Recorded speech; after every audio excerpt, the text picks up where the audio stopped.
Snowstorm and Shallow Sea, Plymouth, Massachusetts, March 9, 1928.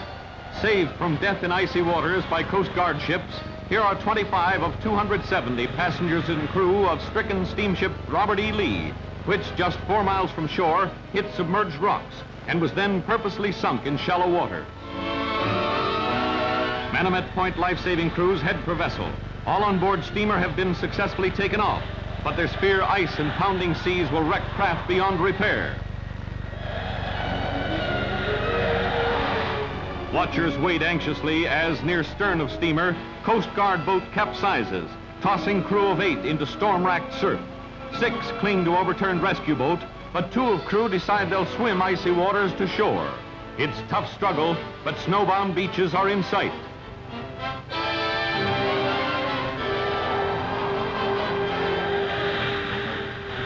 Smarter crewmen still stay with capsized boat and see 2 buddies fail in try for shore. It's all over as they go under. Volunteers under State Trooper Horgan are too late to help 2 swimmers, but they successfully battle surf to rescue 6 Coast Guardsmen bobbing near their upended boat.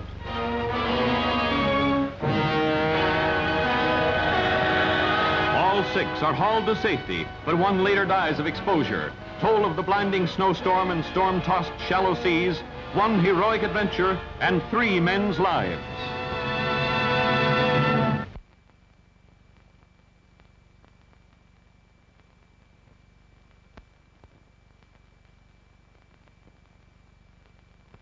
It's January 1928, and John McCormack, famous Irish-American tenor, returns to the land he adopted in 1919.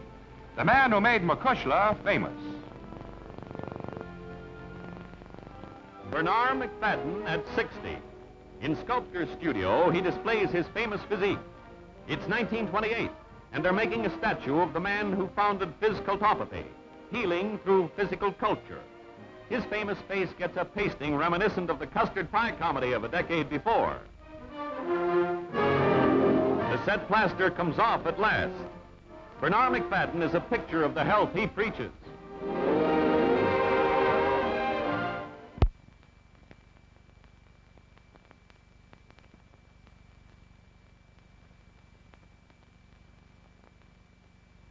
This is Bill Slater with news shots from our sports album showing the wrestling match that cost Ed Strangler Lewis his championship. And out with Gus Sonnenberg. This is Gus, former Dartmouth tackle, practicing football tactics for his forthcoming match with Lewis. Sonnenberg better be in shape because his opponent was the originator of the grueling headlock, powerful punishing hold. Here's Lewis now. He's been champion for 7 years. And here we go to February 24th.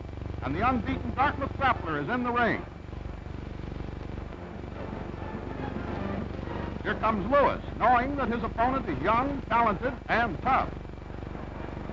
Sonnenberg goes right to work by securing a combination bar and arm lock, a modified arm scissor, sending Lewis to the canvas.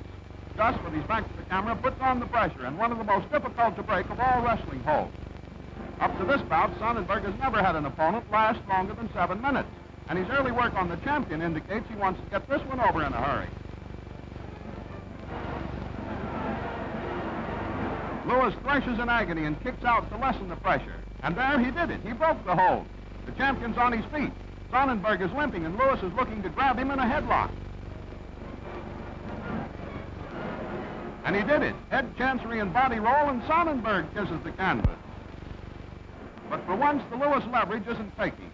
Sonnenberg kicks loose, but when he does, he's groggy and probably wishes everybody would go somewhere and take him with them. They're back in action again. Sonnenberg knows what to look for, and in case he doesn't, there it is. It's a headlock, but Gus breaks it. Lewis locks his right forearm around Sonnenberg's head again, lifts him, and lets him drop to the floor. Then a head crash by Gus, and he wins the first fall. It's the best 2 out of 3 to decide the championship, and the challenger has the first leg. Let's see what Lewis is doing in the 15-minute rest period.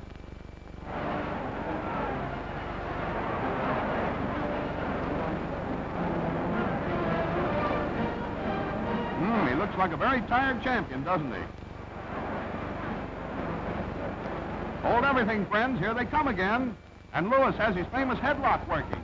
They didn't call Ed Strangler for no reason, because this hold came very close to being an illegal one, which might possibly result in a fatal finish for Lewis's opponent.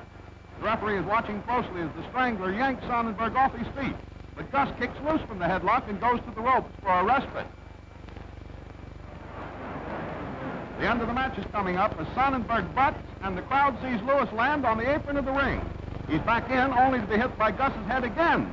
Now it's Lewis who looks to the ropes for a rest. But once he sticks his head out, he's sticking his neck out because Sonnenberg lets him have it again. The winner in 2 straight falls, Gus Sonnenberg.